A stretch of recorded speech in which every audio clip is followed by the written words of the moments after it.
น้อมคุณพระศรีรัตนตรัยคือคุณพระพุทธพระธรรมและพระอริยสงฆ์เจ้าขอความสุขความเจริญในธรรมจงบังเกิดมีแก่คณะสัทธาสาธุชนผู้สนใจในการฟังเทศน์ฟังธรรมที่กำลังติดตามรับฟังจากสถานีวิทยุขึ้น95รายการสติมาปัญญาเกิดกับอาตมาอาจารย์มหาอุดรจะได้มาบรรยายธรรมมาให้ออกตนญาติโยมได้ฟังออกตนญาติโยมทั้งหลายคนเฮานี่สิเฮ็ดบุญก็ดีเฮ็ดบาปเฮ็ดหยังก็อย่าก็ต้องมีความเชื่อความหมั่นอกมั่นใจบ่แม่นว่าอยากเฮ็ดอีหยังก็พากันเฮ็ดไปเลยต้องเชื่อว่าได้ประโยชน์ได้บุญได้อานิสงส์จังอยากจะเฮ็ดบ่ว่าด้านดีด้านชั่วเป็นจังซั่นยิ่งซ้ำว่าในทางพระพุทธศาสนายิ่งมีความสำคัญคนเฮาจะเฮ็ดอีหยังก็ต้องมีความเชื่อนั่นเพิ่นบอกว่าศรัทธาเฮาได้ยินตั้งแต่เกิดพุ่นน่ะว่าศรัทธาบ่มีศรัทธาหรือว่ามีศรัทธาคนนั้นบ่มีศรัทธาก็บ่ไปวัดไปว่าคนนั้นมีศรัทธาหลายสร้างสาพัฒนาเฮ็ดบุญให้ทานหลายคนนั้นมีศรัทธาหน่อยคนนั้นมีศรัทธาหลายคำว่าศรัทธานั้นเป็นจังไดก็ขอเชิญเอาตนญาติโยมสดับรับฟังเกี่ยวกับศรัทธามื้อนี้อาตมาจะมาเว้าเรื่องศรัทธาเอาตนญาติโยมได้ฟังศรัทธานี้มีบาลีว่าสัทธาติติสัทธาพุทเถพุทธาทิสุปัสสาโธแปลว่าศรัทธาคือความเชื่อความเหลื่อมใสในคุณพระพุทธเจ้าคุณพระธรรมและคุณพระอริยสงฆ์เป็นต้นว่าเรื่องศรัทธานั้นก็มีลักษณะเฉพาะตัวอยู่เลยศรัทธานี่แปลว่าความเชื่อความเหลื่อมใสเนาะบ่แม่นเชื่อที่งมงวยบ่ได้เชื่องมงวยเชื่อในคุณพระพุทธพระธรรมพระอริยสงฆ์เจ้าว่าเพิ่นมีคุณอเนกอนันตประการหาที่สุดประมาณบ่ได้จังสิเชื่อแล้วก็ผู้ใดเชื่อพระพุทธพระธรรมพระสงฆ์เอาพระพุทธพระธรรมพระสงฆ์เป็นที่ตั้งที่พึ่งแล้วหมายความว่าถึงพระพุทธพระธรรมพระสงฆ์เป็นที่ตั้งที่พึ่งแล้วบ่ไปอบายเอาตนญาติโยมทั้งหลายบ่ไปอบายเพราะว่าพระพุทธพระธรรมพระสงฆ์นี่เป็นเหมือนเรือใหญ่ผู้ใดสิคนมักหินคนนี้ยังลงไปในเรือใหญ่นั้นก็บ่ล่มบ่จมบ่เต็มโกงกันข้ามเอาก้อนหินน้อยๆโยนลงไปในน้ำก็จมไปทันทีเพราะว่าบ่มีแนวรองรับคนบางคนเฮ็ดบาปเทื่อเดียวบ่มีสรณคมเป็นที่ถึงบ่มีพุทธานุสติธรรมานุสังขานุสติให้เป็นเครื่องระลึกแต่เวลาตายไปจิตใจก็เศร้าหมองก็ตายไปก็ไปตกอบายสำหรับผู้ที่มีพระพุทธพระธรรมพระสงฆ์อยู่ในใจเจริญพุทธานุสติธรรมานุสติสังฆานุสติก็ดีจิตใจผ่องใสเวลาตายไปก็ไปสู่สุคติเพราะว่ามีเหือใหญ่ห้องหับอยู่เหือใหญ่ก็คือพระพุทธพระธรรมพระสงฆ์นี่แหละบางคนเฮ็ดบาปมาตลอดชีวิตแต่ว่านึกถึงพระพุทธพระธรรมพระสงฆ์มีศีลอยู่จิตใจก็แช่มชื่นเบิกบานบ่เศร้าหมองพอตายไปก็เลยไปสู่สวรรค์ชั้นฟ้าอันนี้แหละตัวญาติโยมทั้งหลายต้องเชื่อเนาะเชื่อมั่นว่าพระพุทธเจ้าตรัสรู้ได้จริงพระธรรมนำสัตว์ออกจากทุกข์ประสงค์ปฏิบัติดีปฏิบัติชอบปฏิบัติตรงปฏิบัติตามพระพุทธเจ้าสอนไว้ถ้ามาว่าเรื่องศรัทธานี่ลักษณะของศรัทธาเขาจะสามารถรู้ได้จังไดเพิ่นบอกว่ามี2อย่างข้อที่1สัมปสาทนาลักษณะสัมปทาสัมปสาทนาลักษณะมีความเลื่อมใสบ่ขุ่นมัวมีความเลื่อมใสบ่ขุ่นมัวบ่เศร้าหมองเป็นลักษณะเพิ่นอุปมาคือแก้วมณีใสของเจ้าจักรพรรดิ เจ้าจักรพรรดิเวลาเพิ่นต้องการดื่มน้ำเพิ่นให้ทหารของเพิ่นนี่เอาแก้วนั้นไปจุ่มลงในน้ำหรือว่าเอาน้ำมาแล้วก็เอาแก้วมณีนี่จุ่มลงไปน้ำนั้นจะใสขึ้นมาทันทีจะบอกว่าเจาะบอกว่าแหนบอกว่าขี้ต้มขี้เหงื่อเนี่ยกะยาเมื่อถือแก้วมณีนี่จุ่มลงไปแล้วจะนอนหล่นนอนก้นทันทีเลยใสทันทีถ้าเดี๋ยวนี้เนาะเดี๋ยวนี้ก็เอาตัวนี้ยกกับคงสิหู้หินสมเนาะน้ำคุ้นๆอยู่น้ำไหเฮาเนี่ยเอาหินสมแกงไปแกงมาเบิดเดียวเนาะน้ำใสสะอาดขึ้นมาเลยนะแก้วมณีของเจ้าจักรพรรดินี่โอ้ดีกว่าหินสมหลายเท่าหลายร้อยเท่าพันเท่าเป็นจังซั่นศรัทธานี่ก็คือกันเมื่อเกิดขึ้นแล้วเนี่ยจะเห็นแต่จิตใจเฮานี่ผ่องใสใสสะอาดนะใสสะอาดปราศจากกิเลสมีโลภะโทสะโมหะแต่ที่อยู่ในจิตอยู่ในใจนี่สงบระงับไปเลยทีเดียวโดยเฉพาะนิวรณ์ว่าซั่นนิวรณ์เนี่ยนิวรณ์ทั้งห้ากามสันทานิวรณ์พยาปทานิวรณ์พยาปทานิวรณ์ทีนามิทานิวรณ์อุทธัจจะกุกุจจะนิวรณ์วิจิกิจฉานิวรณ์นิวรณ์ทั้งห้านี่เป็นตัวขวางกั้นบ่ให้คนเฮ็ดคุณงามความดีเวลาเอาเฮ็ดคุณงามความดีแล้วนิวรณ์ทั้งห้าเข้ามาสิงนิวรณ์นี่เป็นกิเลสเนาะ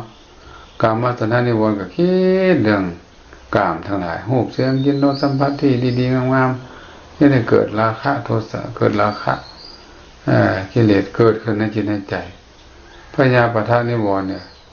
เมื่อเกิดพยาบาทก็ตัวนี้ขึ้นมาแล้วตัวโทสะตัวนี้ก็เฮ็ดให้เกิดความอาฆาตพยาบาทคุณมัวจิตใจอยากฆ่าอยากแกล้งอยากล่างอยากผ่านเป็นนั้นทีนามิทานิวรณ์เกิดขึ้นมาแล้วเฮ็ดให้อยากนอนเวลาเฮานั่งสมาธิเวลาเฮาอ่านหนังสือธรรมะฟังธรรมะมันอยากนอนเนาะเอาตัวใหญ่เนาะอยากนอนหลายกิเลสตัวนี้บ่อยากให้เฮ็ดคุณงามความดีเด้ข้อต่อไปอุทธัจจะกุกุจจะนิวรณ์อันนี้ก็ความรำคาญฟุ้งซ่านรำคาญใจสิเฮ็ดบุญกุศลก็บ่ได้ฟุ้งซ่านรำคาญโดยเฉพาะจะนั่งสมาธินี่คิดนั่นคิดนี่จะบ่เศร้าคิดแล้วก็รำคาญบัดนี้คิดแล้วบ่ได้ดังอกดังใจก็รำคาญเบื่อหน่ายรำคาญตัวนี้ก็ตัวคัดขวางการให้ดีคือกันวิจิกิจฉานิวรณ์ข้อที่5นี่ตัวนี้สงสัยในพระพุทธพระธรรมพระอริยสงฆ์เจ้าว่าเพิ่นมีคุณอีหลีบ่หรือว่าเว้ากันซื่อๆหรือว่าเขียนกันขึ้นมาย่องย่อกันบ่เป็นอันนั้นเพราะฉะนั้นนี่ศรัทธาตัวนี้เกิดขึ้นมาเฮ็ดให้จิตใจผ่องใสสามารถกำจัดเนาะนิวรณ์ตัวนี้ให้สงบไปถึงว่าบ่ได้เด็ดขาดแต่ว่าก็ให้เป็นคณะไปเพิ่นอุปมาพวกมาเนาะจิตของเฮานี่ก็คือน้ำนี่ปกติมันก็ใสสะอาดอยู่แล้วถ้าบ่มีหยังมานะบ่มีขี้ฝุ่นขี้ตมบ่มีสีต่างๆมาก็ใสอยู่แล้วพระโยคาวจรคือนักปฏิบัติก็คือคนเนาะคือคนกิเลสเฮานี่ก็คือพวกจอกพวกแหนพวกตมพวกขี้เหงื่อฝุ่นทั้งหลายศรัทธาคือแก้วมณีศรัทธานี่คือแก้วมณีสะอาดเพราะว่าแก้วมณีนี่จุ่มลงไปในน้ำคนเนาะคนเฮาเนี่ยเอาแก้วมณีคือศรัทธาจุ่มลงไปในน้ำพวกจอกพวกแหนพวกขี้ตมทั้งหลายก็สงบระงับทันทีเลยใสสะอาดลืมได้ทันทีข้อที่2ลักษณะที่2สัมปัขันธนะลักษณะมีความแล่นไปว่าซั่นมีความแล่นไปเป็นลักษณะแล่นไปเดินนำหน้าไปเที่ยวไปข้างหน้าเมื่อเพิ่นบอกว่าเหมือนนักรบที่เก่งกล้าสามารถข้ามน้ำ ที่มีพวกแค่พวกปลาให้พวกสัตว์ให้อยู่ในแม่น้ำนั้นเป็นต้นได้ข้ามไปได้เพราะว่าน้องโฮมมีดาบ ถือดาบคือศรัทธานี่แล่นไปบ่ย่านหยังว่าซั่นต่อไปจิตใจกล้าหาญแล่นไปแล่นลงไปในน้ำคนอื่นบ่กล้าไปแล้วย่านตายเนาะแต่ว่านักรบพวกนี้มีอาวุธเด้มีอาวุธคือศรัทธานี่เนาะลงไปสามารถข้ามไปฝั่งนั้นได้อย่างปลอดภัยมันนี่คนที่จะรักษาศีลเนี่ยคนที่อยากรักษาให้ทานรักษาทิ้งเจริญเมตตาภาวนาฟังเทศน์ฟังธรรมได้ก็ต้องมีศรัทธามีศรัทธานำหน้ามีศรัทธาแล่นไปนำหน้าอยู่ทั้งหน้าถ้าบ่มีศรัทธาแล้วให้ทานบ่ได้ให้ทานบ่ได้รักษาศีลบ่ได้เจริญเมตตาภาวนาบ่ได้เพราะศรัทธาตัวนี้เป็นพื้นเป็นพื้นเขาจะทาสีห้องพื้นเขาจะทาสีดีๆงามๆเนี่ยเขาจะต้องทาสีห้องพื้นก่อนสีห้องพื้นนี่แหละจะให้ได้สีอื่นๆงาม เพราะฉะนั้นศรัทธานี่ก็เป็นเหมือนสีห้องพื้นนั่นแหละเพื่อนบอกว่าศรัทธานี่อุปมาคือมือก็ได้คือมือคือทรัพย์คือมือก็ได้คือทรัพย์ก็ได้คือมือจะไหนวะทีคนเฮาถ้ามีมือเนาะพวกภูเขาที่เต็มไปด้วยรัตนะว่าซั่นว่าเต็มไปด้วยรัตนะมีค่าก็สามารถใช้มือจับเรื่องเห็นนี่ยังก็อย่าเฮาก็ใช้มือนี่จับได้สำหรับคนบ่มีศรัทธาแล้วคนบ่มีศรัทธาคือบ่มีมือเนี่ยหรือบ่มีศรัทธาเนี่ยบ่สามารถจะจับเอาสิ่งของที่พบเห็นได้มีอย่างใดว่าติมีภูเขารัตนะคือพุทธศาสนาที่เต็มไปด้วยมรรคผลนิพพานย่อมใส่มือคือศรัทธาจับเอาจับเอาส่วนที่คนที่บ่มีมือคือศรัทธานั้นจับเอาบ่ได้อันนี้ก็คือกันเนาะถ้าว่าไปก็เขาเห็นของดีมีค่าทั้งหลายเขามีมือเขาก็จับออกมาได้หิวเอาไปได้แต่คนบ่มีมือนี่ก็แล้วบ่สามารถจะเอาไปได้สมเทียบก็คือว่าคนที่มีสติปัญญาอยู่แล้วคนที่มีสติปัญญานักปราชญ์บัณฑิตเนี่ยพบภูเขารัตนะคือพุทธศาสนาที่เต็มไปด้วยมรรคผลนิพพานเนี่ยก็ย่อมใส่มือคือศรัทธานั่นใส่ศรัทธานั่นก่อนเลยมีศรัทธาแล้วจังอยากจะประพฤติปฏิบัติธรรมจังอยากหาศีลจังอยากเจริญภาวนาอยากจะพ้นทุกข์เพราะฉะนั้นมือคือศรัทธาสามารถจับเอาได้เนาะจับเอาบุญกุศลเอาสติเอาปัญญาเอามรรคเอาผลเอานิพพานให้พ้นทุกข์ส่วนคนที่บ่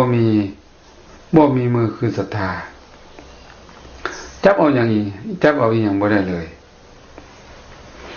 อันนี้ก็สมเทียบให้ฟังนั้นข้อที่สองศรัทธาเหมือนทรัพย์ ขออภัยศรัทธาเหมือนทรัพย์ผู้เข้าไปตลาดวัตนะต่างๆหาสรรพสินค้าคนมีทรัพย์จึงจะซื้อเอามาได้อยากจะได้แก้วแหวนเงินคำสิ่งที่ดีมีค่าอยากจะได้รถจะได้ลาอยากจะได้อิหยังก็อยากคนที่มีทรัพย์สามารถซื้อเอามาได้ทุกอย่างแต่ว่าคนบ่มีทรัพย์บ่สามารถจะซื้อได้แต่เบิ่งเนาะได้แต่เบิ่งสันใดว่าสันเพิ่นว่าผู้ที่เข้าสู่ลาดตลาดหรือหาสรรพสินค้าคือพระพุทธศาสนาต้องมีทรัพย์คือศรัทธามีทรัพย์คือศรัทธาจึงจะมีทรัพย์คือศรัทธาจึงจะสามารถซื้อเอามรรคผลนิพพานได้ผู้บ่มีทรัพย์คือศรัทธาก็บ่สามารถซื้อเอาได้แต่ว่าโอ้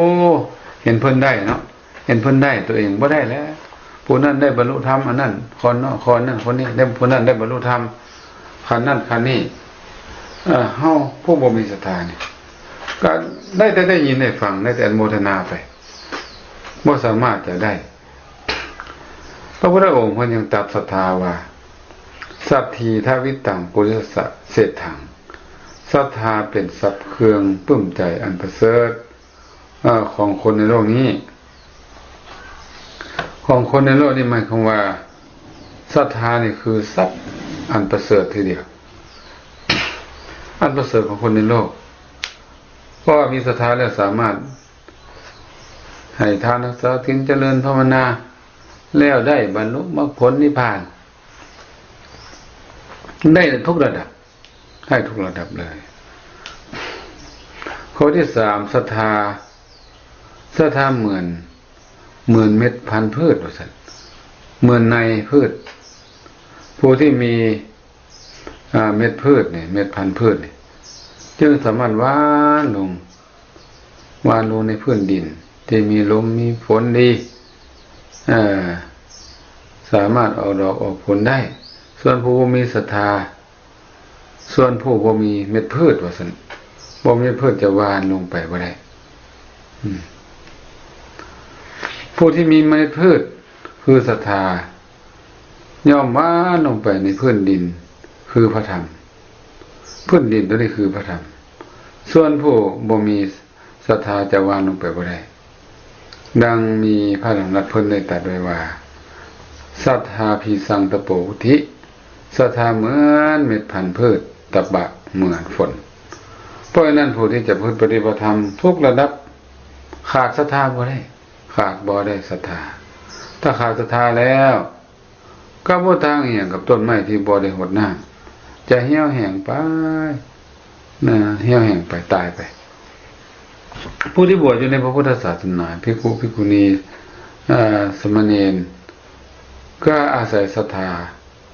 อาศัยศรัทธาจึงจะอยู่ในศาสนาได้ถ้าขาดศรัทธาแล้วก็เป็นอันต้องอำลาหรือต้องสิกขาลาเพศไปศรัทธาเนี่ยต้องรักษาอยู่ประจำต้องรักษาอยู่ประจำให้มีอยู่ตลอดเวลาให้มันคงแข็งแรงว่าเรื่องศรัทธาที่เกี่ยวกับคนนี่ก็มี4จำพวกคือกันมี4อย่าง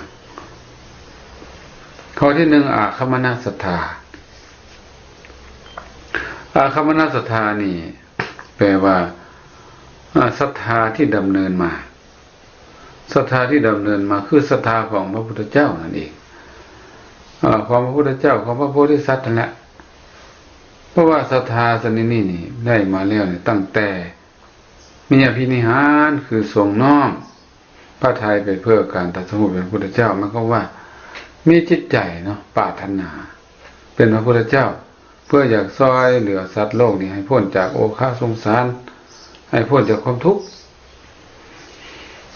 ศรัทธาของเพิ่นนี่ก็ได้ดำเนินมาเนาะดำเนินมาเรื่อยๆศรัทธาตัวนี้นี่เป็นศรัทธาที่มั่นคงแข็งแรงบ่มีเปลี่ยนแปลงดำเนินไปเป็นศรัทธาที่เลื่อมใสบูชาในความเป็นพระพุทธเจ้าอย่างจริงจังบ่มีเบื่อบ่มีนายในการพำเพ็ญบุญโพธิสมภารเพื่อความเป็นพระพุทธเจ้าและน้อมใจเชื่อในธรรมเป็นที่ตรัสรู้ว่ามีอยู่อีหลีบ่แม่นว่าบ่มีเนาะมีแท้ๆมั่นใจเชื่อว่ามีอย่างเช่นว่าเมื่อความเกิดมีอยู่ธรรมที่เป็นที่ดับความเกิดก็ต้องมีอยู่เป็นต้นเป็นศรัทธาที่ดำเนินติดต่อกันเรื่อยมานับตั้งแต่ทรงมีอภินิหารเพื่อการน้อมใจไปเพื่อตรัสรู้ตั้งแต่ทำอิทธรรมออกมาอันนี้ก็ถ้าเฮาได้เอาในปัจจุบันตั้งแต่เมื่อเพิ่นเกิดมาหลังจากเพิ่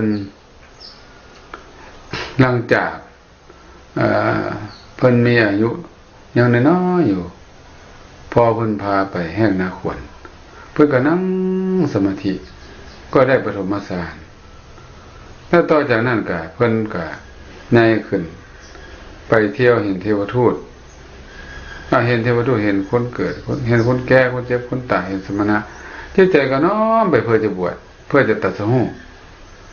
ตั้งแต่ต้นมาก็ได้เอาบวชแล้วก็ทำเพ่งภาวนาประพฤติปฏิบัติในที่สุดก็เป็นพระพุทธเจ้าอันนี้เอิ้นว่าคมนศรัทธา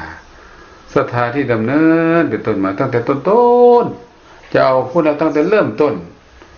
เพิ่นปรารถนาเป็นพระพุทธเจ้าจนมาฮอดเพิ่นตรัสรู้เป็นพระพุทธเจ้านี่แหละเอิ้นว่าคมนศรัทธาก็มีเฉพาะในพระโพธิสัตว์เจ้านั่นแหละศรัทธาคนนี้คนอื่นก็มีบ่ได้เนาะมาในข้อที่2ที่คมศรัทธาคือศรัทธาที่ได้บรรลุศรัทธาที่ได้บรรลุเป็นศรัทธาของพระอริยสาวกทั้งหลายเพราะเป็นศรัทธาที่ได้มา ที่ท่านได้มาด้วยการบรรลุธรรมเนื้อแทงตลอดพระธรรมคำสอนพระเจ้าอันนี้ก็ศรัทธาอันนี้ก็เป็นศรัทธาของพระอริยสาวกนั่นว่าเป็นศรัทธาที่ท่านได้บรรลุเนาะบรรลุมรรคผลนิพพานแทงตลอดอริยสัจสี่บ่แม่นศรัทธาของปุถุชนทั่วๆไปตัวนี้ศรัทธาของพระอริยสาวก เป็นศรัทธาที่เชื่อมั่นเลื่อมใสในคุณของพระรัตนตรัยอย่างแน่นอนแน่วแน่บ่มีวันไหวบ่มีวันไหวในคุณทั้งหลายเหล่านั้นโดยประการทั้งปวงนักแน่นนักแน่นที่สุดเลยถ้าบ่ทราบเพิ่นก็คงบ่ได้บรรลุเนาะนักแน่นเป็นว่าศรัทธาที่บรรลุเนาะจนได้บรรลุธรรมอันนี้เอิ้นว่าธิคมศรัทธาศรัทธาของพระอริยเจ้าทั้งหลายข้อที่3นั่นโอกัปปนศรัทธาคือความปรงใจเชื่อโดยความบ่หวั่นไหวโดยบ่หวั่นไหวนักแน่นอันนี้นี่เป็นศรัทธาของผู้ที่บำเพ็ญบารมีมาหลายบำเพ็ญบารมีมาหลายแล้วจนเต็มมาใกล้จะเต็มหรือจะเต็มแล้วใช่ไหมแล้วก็บ่มีลังเลสงสัยเมื่อมีคนว่าพุทโธธัมโมสังโฆให้ได้ยินก็จะปรงใจเชื่อทันทีเลยว่าเชื่อทันทีเลยบ่ลังเลสงสัยคือคนอื่นเชื่อเลื่อมใสทันทียังเกิดขึ้นยังทันทีบ่ต้องรอโอกาสแม่นหรือบ่แม่นมันถูกบ่มันเป็นอีหลีบ่ต้องอันนี้เชื่อทันทีเพราะว่าคนพวกนี้สังสมปัญญาบารมีมาหลายพอได้ยินฮู้ถูกต้องหมดฮู้ทันทีเลยบ่ได้มีความสงสัยบ่ได้มีความเคลือบแคลงในใจอย่างเลยเชื่อ 100%เพิ่นบอกว่าศรัทธาแบบนี้นี่นะเป็นศรัทธาที่เกิดขึ้นอย่างล้วนๆเลยเหมือนเกิดขึ้นกับพระมหากัปปินะเป็นต้นพระมหากัปปินะนี่พอได้ยินคนว่าพุทโธธัมโมสังโฆบาดหัวใจจนสลบเนาะดีใจหลายจนสลบ3 เทื่อแล้วก็สละราชสมบัติไปบวชทันทีเลยอันนี้หมายความว่าเชื่อทันทีเพราะว่าพวกนี้ได้บำเพ็ญบารมีมาหลายแล้วฮู้ได้เลยเป็นผู้ที่ชำนาญเนาะชำนาญในเรื่องนี้อุปมาเหมือนเฮาก็คือกันเฮาได้ยินเสียงกลองเสียงค้องเฮาก็จะบ่สงสัยว่าเสียงกลองเสียงค้องนี่มันเสียงอีหยังฮู้ได้เลยว่าเป็นเสียงกลองมุ้งก็ฮู้ว่าเป็นเสียงค้องได้ยินเสียงรถก็ฮู้ว่าเป็นเสียงรถอันนี้ก็คือว่าสร้างสมความชำนาญไว้แล้วตัวเองชำนาญเพราะฉะนั้นฟังน่าจะฮู้ได้เลยอันนี้ก็เช่นเดียวกันเพราะตัวสร้างสมศรัทธาตัวนี้ยังแข็งกล้าแล้วอย่างที่เข้มแข็งกล้าตัดใจเสื้อปรงใจเสื้ออย่างบ่มีจืดบ่มีจางบ่มีเสื่อมคลาย โอกัปปนศรัทธานี่เป็นศรัทธาที่เข้มแข็งเนาะเข้มแข็งลาย สำหรับปุถุชนหรือว่ากัลยาณปุถุชนผู้ที่มีสติปัญญาได้อบรมสั่งสอนมาเต็มที่แล้วรอแต่ว่ายกออก สั่งสมมาหลายแล้วพอมีคนมาบอกแล้วก็สามารถปลงใจเสือยกตนออกจากความเป็นพระราชาเด้อ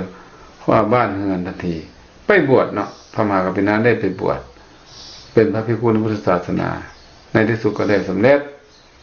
เป็นพระอรหันต์อันนี้ก็โอกัปปนาศรัทธาเนาะข้อที่4ภาษาทศรัทธาภาษาทศรัทธาแปลว่าความเชื่อความเหลื่อมใสที่เกิดขึ้นนะที่เกิดขึ้นอันนี้เป็นความเชื่อความเหลื่อมใสของคนทั่วไปเชื่อคุณพระพุทธพระธรรมพระสงฆ์ว่ามีคุณที่อีหลีมีคุณธรรมอีหลีซึ่งสมยินดีให้เราจิตใจผ่องใสบอกคุณบ่มัวเวลาใดล่ะเวลาให้ทานก็ดีทำบุญให้ทานรักษาศีลเจริญเมตตาภาวนาฟังเทศน์ฟังธรรมก็จะมีศรัทธาตัวนี้ล่ะให้เราจิตใจผ่องใสบอกคุณมัวให้จิตใจสะอาดอันนี้กับได้แก่ศรัทธาความเหลื่อมใสทั่วๆไปของคนทั่วๆไปเนาะบ่จำกัดศรัทธา4ประการนี้เกี่ยวกับคนเนาะเกี่ยวกับบุคคลวันนี้ส่วนศรัทธาอีกประเภทแบบหนึ่งที่บ่เกี่ยวกับคนได้มั้ยหรือว่าเกี่ยวกับการกระทำเนาะหรือเกี่ยวกับวัตถุที่ให้ได้น้อมใจเชื่อนะก็เขาก็จำแนกไว้อีก4ประการคือกันข้อที่1กรรมศรัทธาเชื่อกรรมว่าซั่นเชื่อกรรมได้แก่ความเชื่อว่ากรรมมีอีหลีกรรมนี่มีอีหลีกรรมคือการกระทำนี่เนาะมีอีหลีกรรมนั่นจะเป็นบุญก็ตามเป็นบาปก็ตามย่อมมีผลมีพละอานิสงส์อีหลีกรรมดีก็ให้วิบากเป็นสุขกรรมบ่ดีคือกรรมชั่วก็ให้วิบากเป็นทุกข์กรรมคือการกระทำนอกวาจากายวาจาใจนี่แหละคำว่ากรรมนี่เลยการกระทำเนาะแต่ว่าตามภาษาเฮาก็คือว่าการกระทำทั้งกายทั้งวาจาทั้งใจแล้วก็มั่นใจนะเข้าใจว่าแต่เฮ็ดดีนี่ได้ผลดีเฮ็ดชั่วได้ผลชั่วเข้าใจเหตุว่าใช่ไหมเข้าใจเหตุตัวนี้หมายเอาเหตุดีก็จะได้ดีเหตุชั่วก็จะได้ชั่วข้อที่2วิปากศรัทธานี่คือความเชื่อในวิบากผลของกรรมดีกรรมชั่วนั่นเองเชื่อว่าวิบากหรือผลของวิบากของกรรมดีและวิบากของกรรมชั่วมีอีหลีการเข้าถึงสุคติเป็นเพราะวิบากหรือผลของกรรมดีการเข้าถึงทุกติเป็นวิบากของกรรมชั่วเป็นวิบากของกรรมชั่วที่ได้เห็นมาแล้วได้ประสบมาแล้วหรือว่าได้ประสบอารมณ์ที่น่าปรารถนาก็เป็นวิบากของกรรมดีเชื่อว่าเป็นวิบากของกรรมดีการได้ประสบกับอารมณ์ที่บ่น่าปรารถนาบ่น่าพึงพอใจเป็นวิบากของกรรมชั่วสุขเป็นวิบากของกรรมดีทุกข์เป็นวิบากของกรรมชั่วอันนี้เชื่อผลเนาะเชื่อผลวิปากศรัทธาเนี่ยเชื่อผลว่าเฮ็ดดีนี่จะได้ผลดีเฮ็ดชั่วจะได้ผลชั่วเฮาได้ดีมีสุขอยู่ปัจจุบันนี้ก็ถือว่าเป็นผลของกรรมดีบางส่วนรู้สึกว่าสุขภาพของเฮาก็บ่ดีการงานก็บ่ดีธุรกิจต่างๆที่เฮ็ดไปก็มีขัดข้องมีปัญหามีเรื่องต่างๆเข้ามาอันนั้นก็เข้าใจว่าเป็นผลเป็นวิบากของกรรมที่ชั่วกรรมบ่ดีที่เฮ็ดไปแล้วอันนี้ก็เชื่อผลข้อที่3กรรมสกตา ศรัทธากรรมกตศรัทธานี่แปลว่าเชื่อความเชื่อในความที่บุคคลมีกรรมเป็นของตนเชื่อว่าคนเกิดในโลกนี้มีกรรมเป็นของตัวเองมีกรรมของเป็นของตัวเองบุคคลเฮาจะเฮ็ดกรรมดีกรรมอีหยังมันก็อยากจะเป็นกรรมดีกรรมชั่วกรรมดีกรรมชั่วเขาก็จะได้รับผลของกรรมนั้นจะเป็นกรรมดีก็ดีกรรมชั่วก็ดีผู้ใดเฮ็ดไปก็จะได้ผู้นั้นจะเป็นผู้รับผลของกรรมบ่แม่นว่าผู้นึงเฮ็ดผู้นึงเฮ็ดกรรมไว้แล้วผู้นึงจะได้มารับกรรมนั้นแทนก็บ่แม่นเพราะว่ารักตามรักเหตุผลเนาะผู้ใดเฮ็ดกับผู้นั้นได้คนได้ดีมีทุกคนที่เป็นอย่างในโลกเนี่ยเป็นเพราะกรรมของเขากรรมสกมมีกรรมทายาโทนี่นะกรรมสกมมีกรรมเป็นของตนมีตัวเองเป็นผู้รับมรดกของกรรมมีกรรมเป็นกำเนิดมีกรรมเป็นเผ่าพันธุ์มีกรรมเป็นพี่น้องอาศัยทั้งหมดนี่นะนวดแต่ว่าเกี่ยวกับกรรมเกี่ยวกับกรรมเพิ่นยังบอกว่าเพิ่นยังตัดไว้ว่าสุทธิอสุทธิปัจจตังนานอยู่อันยังวิโสทนีความบริสุทธิ์ความบ่บริสุทธิ์เป็นของเฉพาะตนคนอื่นจะเฮ็ดให้คนอื่นบริสุทธิ์บ่ได้เพราะฉะนั้นผู้ใดเฮ็ดกับผู้นั้นได้ครับบ่แม่นว่าพ่อแม่เฮ็ดแล้วลูกจะได้รับกรรมนำหรือว่าลูกเฮ็ดพ่อแม่ได้รับกรรมนั้นก็บ่แม่นเป็นของภัยของมันว่าซั่นเชื่อว่าสัตว์โลกเนี่ยมีกรรมเป็นของตัวเองเฮ็ดดีได้ดีเฮ็ดชั่วได้ชั่วเชื่อจังซั่นคนที่เชื่อกรรมจังซี่ก็บ่ทุกข์บ่ร้อนเมื่อมีเหตุการณ์นี้เกิดขึ้นมาโอ้กรรมโตเนาะแต่เห็นเขาเจ้าเฮ็ดบ่ดีเมื่อเริ่มประสบข้อกรรมต่างๆกับโยนิโสโอ้กรรมของเขาเนาะเฮ็ดได้เป็นใจวางใจเป็นอุเบกขาได้บ่ทุกข์บ่ร้อนบ่ดีใจบ่เสียใจว่าซั่นซะบางคนเนี่ยโอ้ยตัวเองมีปัญหานึงก็เดือดร้อนว่าเป็นหยังคนอื่นคือบ่เป็นแต่เฮาแท้คิดว่าคนอื่นมากันมาแกล้งคิดว่าพี่สางนางไม้มาให้ได้เจ็บได้ไข้ได้ป่วยให้ประสบข้อกรรมทั้งด้านที่แท้แล้วบ่แม่นเนาะบ่แม่นบ่มีผู้ใดเฮ็ดให้บ่มีเทวดาฟ้าดินมาเฮ็ดให้เฮาติแต่คนอื่นติแต่สิ่งอื่นบ่ได้ติตัวเองบ่ได้คิดว่าตัวเป็นกรรมของตัวเองนะอันนี้ก็ต้องเข้าใจว่ากรรมเป็นของตัวเองกรรมของเฮาเห็นคนอื่นวิบัติชิบหายถึงไฟไหม้ถึงอุบัติเหตุประสบอุบัติเหตุต่างๆถึงเขาปุ้นเขาจี้เขาฆ่าเขาแกล้งแล้วเจ็บไข้ได้ป่วยก็เข้าใจได้เลยว่าโอ้กรรมของเขาเจ้ามีกรรมของตัวเองเขาเจ้าได้ดีมีสุขก็ดีเฮาได้ดีมีสุขก็ดีอ๋อนี่เป็นกรรมของเขาเป็นกรรมดีที่เขาสร้างไว้หรือว่าเป็นกรรมดีที่เฮาได้เฮ็ดไว้เนาะ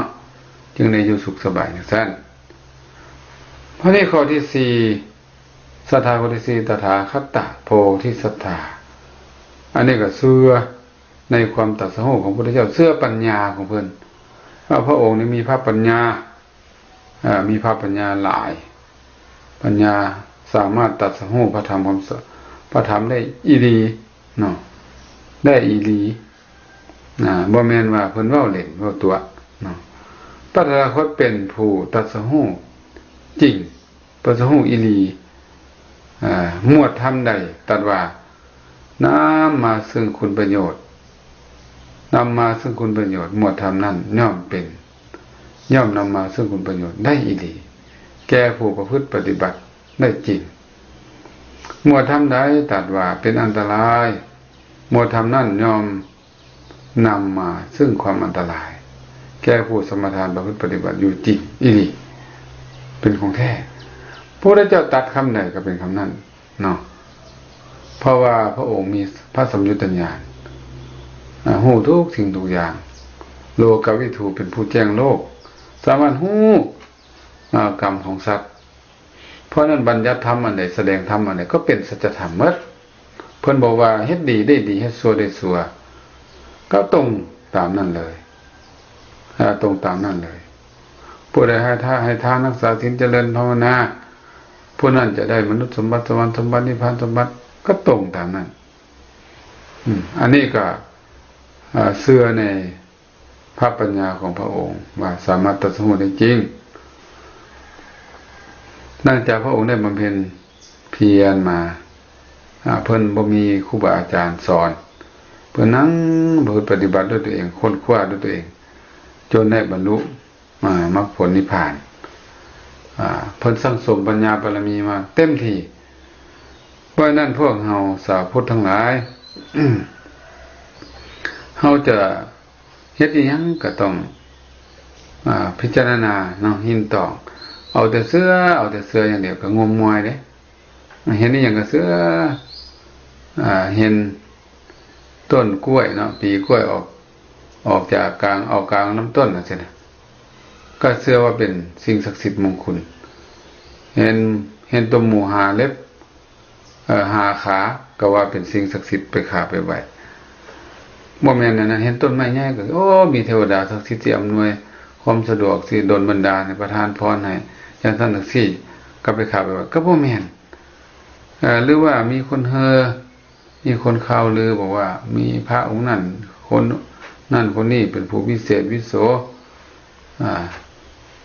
ถ้าผู้ใดไปขาไปไหวก็จะได้พระอานิสงส์จะได้หายข้อเขียนจังสั้นกะคนที่มีศรัทธาประกอบด้วยปัญญาก็จะบ่เชื่อเนาะถ้าผู้ใดมีแต่ศรัทธาเสียงเดียวนี่ก็อาจจะงมงวยไปได้เสื่อหัวทิ่มหัวต่ำเนาะเสื่อเอาแท้เอาว่าจนกลายเป็นคนงมงวยเพราะนั้นศรัทธานี้ควรจะประกอบด้วยปัญญาถ้าศรัทธาที่บ่ประกอบด้วยปัญญานี่ก็ถือว่าอันตรายเนาะอันตรายแล้วเฮ็ดจังได๋จึงจะมีศรัทธาประกอบด้วยปัญญาอันนี้ก็ต้องศึกษาพระธรรมคำสอนเพิ่นนี่ต้องเรียนต้องศึกษาต้องเรียนแล้วต้องศึกษาเรียนพร้อมศึกษาฟังซุมื้อนี้สบายซุมื้อนี้มีปึ้มหนังสือหลายมีซีดีมีแผ่นซีดีมีวิทยุเนาะสถานวิทยุครูบาอาจารย์มันก็ได้เทศอยู่ตลอดนี่สามารถให้ในเฮานี่เข้าใจธรรมะได้กว้างขวางได้ง่ายกว่าสมัยก่อนบัดนี้เฮาจะฮู้ได้จังได๋ว่าลักษณะศรัทธาเป็นจังได๋คนที่มีศรัทธาแล้วจะเป็นคนแบบใดคนมีจังได๋จะเบิ่งจังได๋เนาะพระองค์ก็ได้ตรัสไว้ในฐานสูตรเด้ฐานสูตรติกนิบาตอังคุตรนิกายเพิ่นว่าลักษณะของคนที่มีศรัทธามี3ประการเอาตัวนี้ยอมฟังให้แล้วจำไว้เด้อเอาตัวนี้ยอมไปพิจารณาด้วยตัวเองว่าเฮามีศรัทธาบ่หรือว่าคนนั้นคนนี้มีศรัทธาอีหลีบ่ให้เบิ่งลักษณะ3นี้ลักษณะ3นี้มีหยังแดข้อที่1บอกว่าเป็นผู้ต้องการเห็นผู้มีศีลทั้งหลายข้อที่2เป็นผู้ต้องการเพื่อจะฟังธรรมข้อที่3เป็นผู้มีจิตใจปราศจากมลทินคือความคิดที่อยู่คงเหินพอใจในการให้ในการแบ่งปันเนี่ย3องค์3มาเท่าไปผู้ใดมีคุณธรรม3ข้อนี้จังชื่อว่าเป็นคนมีศรัทธาเด้เป็นคนที่ต้องการพบผู้มีศีลมีธรรมข้างในผู้มีศีลนี่จังอยากพบแต่ผู้บ่มีศีลบ่อยากพบหมายความว่าซั่นได้ยินว่าองค์พระองค์ใดปฏิบัติดีปฏิบัติชอบหรือว่าคนใดปฏิบัติดีปฏิบัติชอบมีศีลมีธรรมจังอยากไปเห็นอยากเข้าไปหาแต่เด้เข้าไปหาข้อที่2นั่นก็ต้องการเนาะไปฟังธรรมนี่เห็นบ่ถ้าผู้ใดอยากฟังธรรมหอดเวลาก็เปิดวิทยุฟังครูบาอาจารย์มาเทศน์อยู่หม้องใดก็ไปฟังเนาะอยากฟังธรรมต้องการฟังธรรมเพิ่มหนังสือธรรมะอยู่ไสมีก็เอามาอ่านซีดีธรรมะอยู่ไสก็ไปเอามาอ่านเอามาฟังเนาะเอามาฟังเป็นคนมักฟังเทศน์ฟังธรรมว่าซั่นซะไปจะฮู้เรื่องหรือบ่ฮู้เรื่องก็ฟังไปก่อนเนาะฟังไปก่อนเป็นคนมักฮู้ซอกเฮียนไฟฮู้ไฟเฮียนนะข้อที่3นี่ก็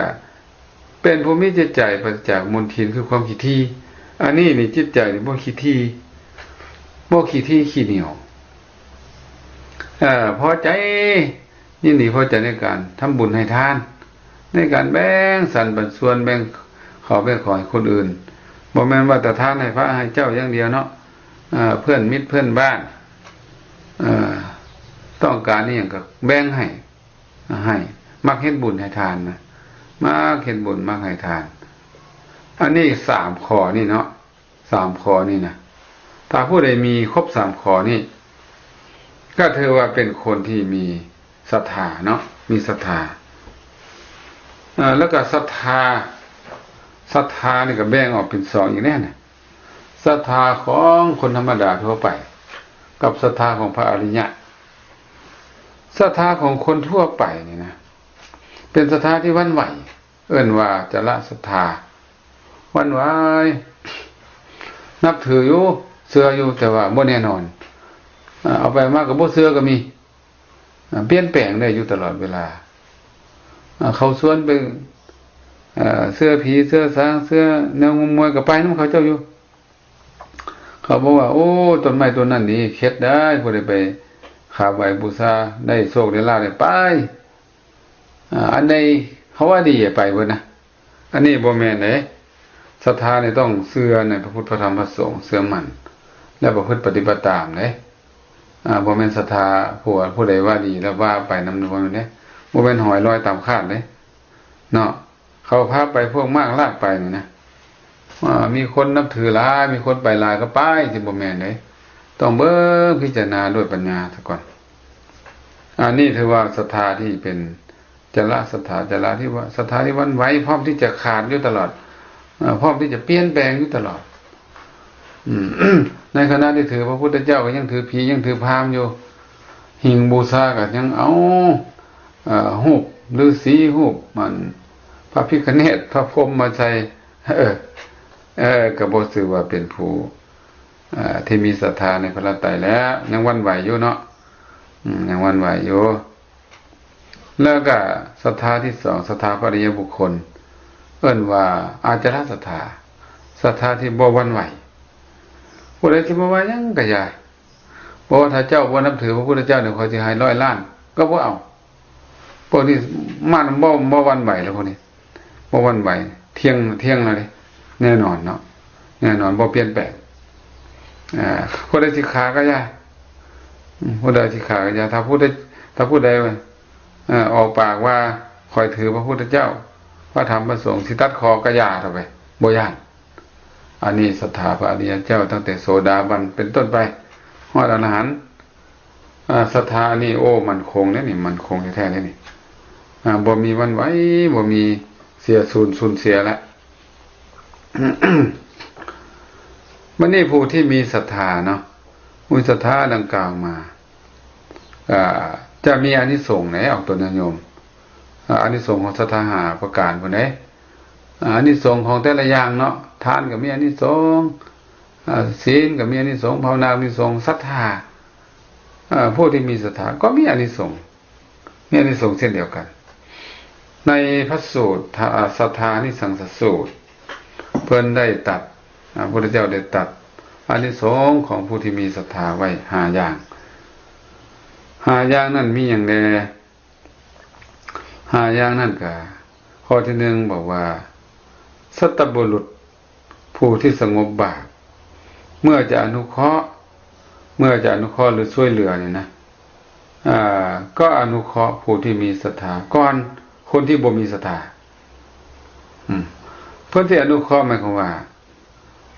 เพิ่นจะเอาบุญให้แหละเพิ่นจะไปเอาบุญให้อย่างเช่นเพิ่นเอานิโรธสมาบัติ7มื้อจังซี่แล้วเพิ่นก็แผ่เพิ่นก็เบิ่งไปว่าหมู่บ้านนี้มีคนมีศรัทธาบ่ถ้าผู้ใดมีศรัทธาเพิ่นสิไปหาคนนั้นก่อนเพราะว่าการได้ใส่บาตรของผู้ที่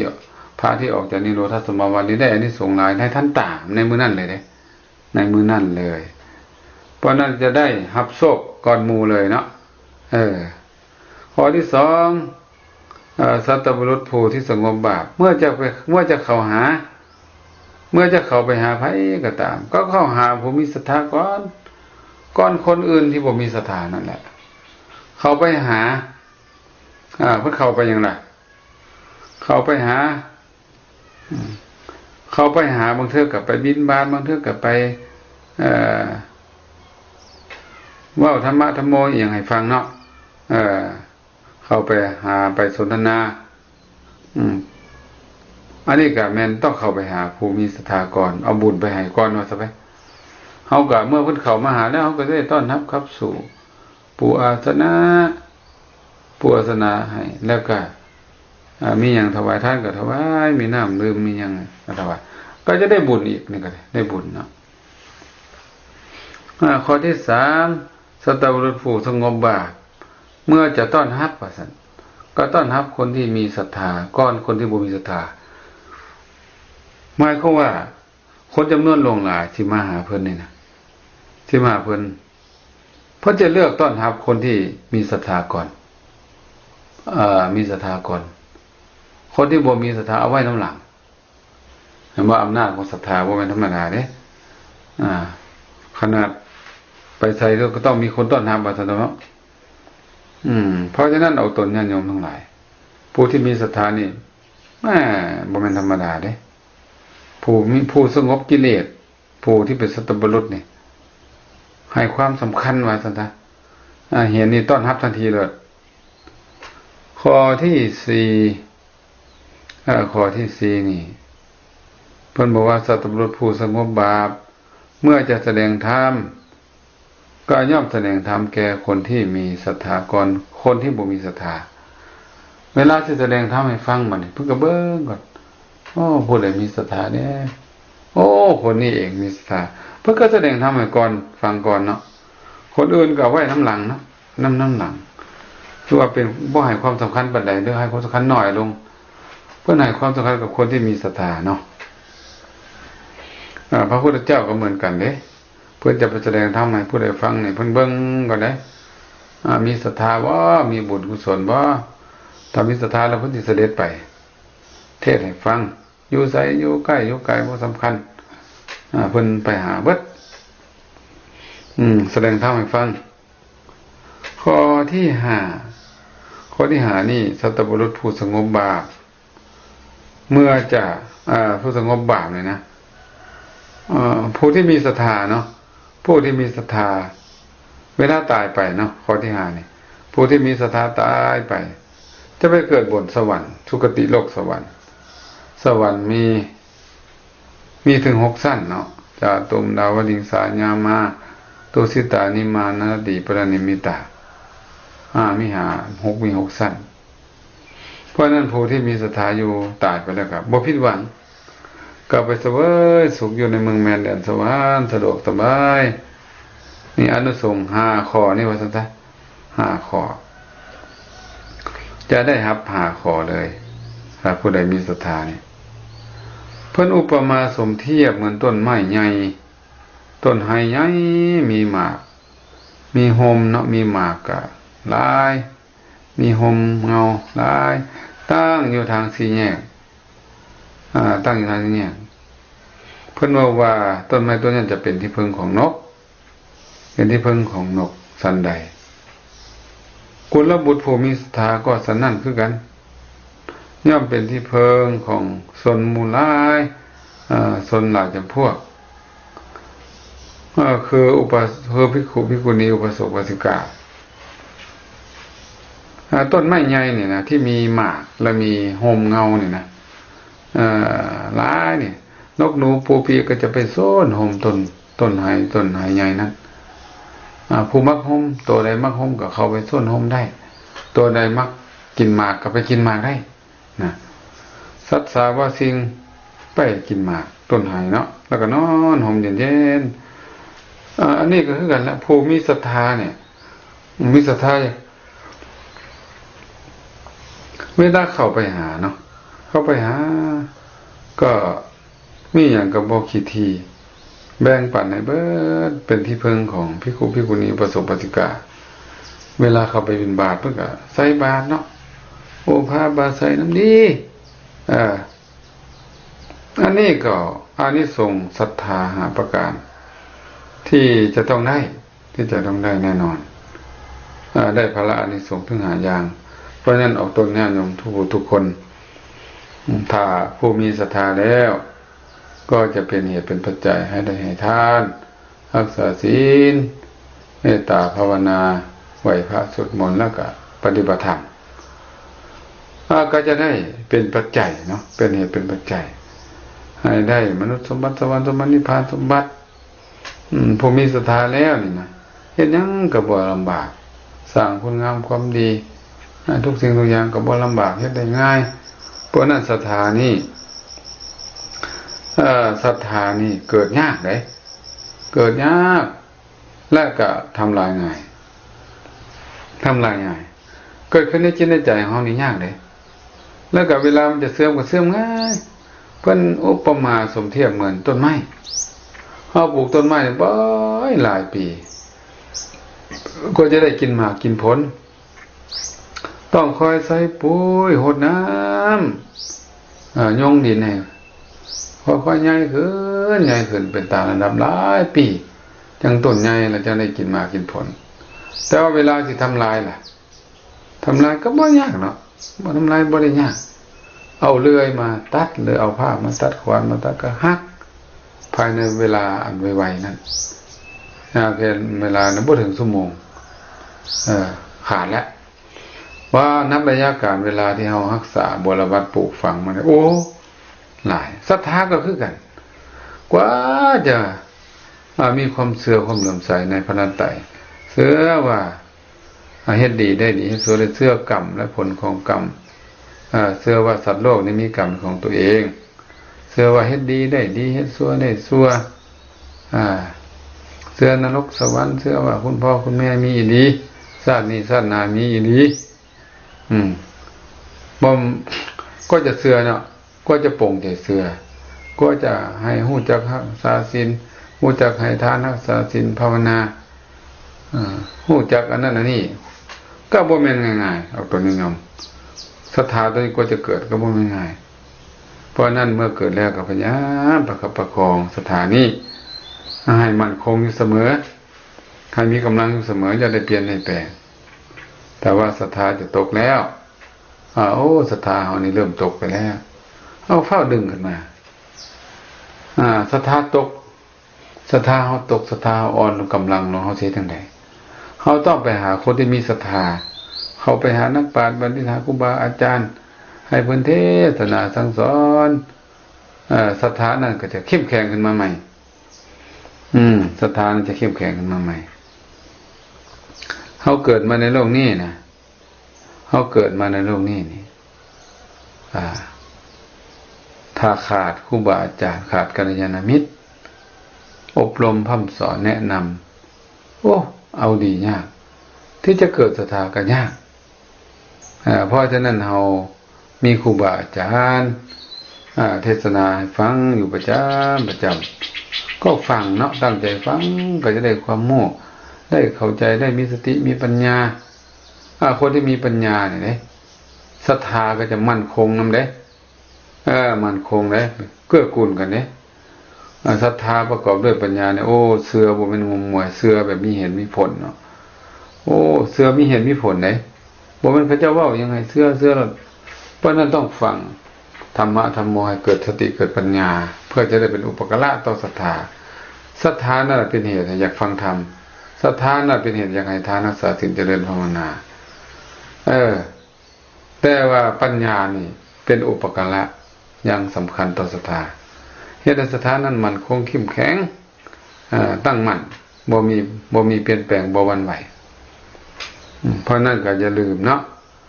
แต่ละวันครูบาอาจารย์ก็เทศออกสถานีวิทยุ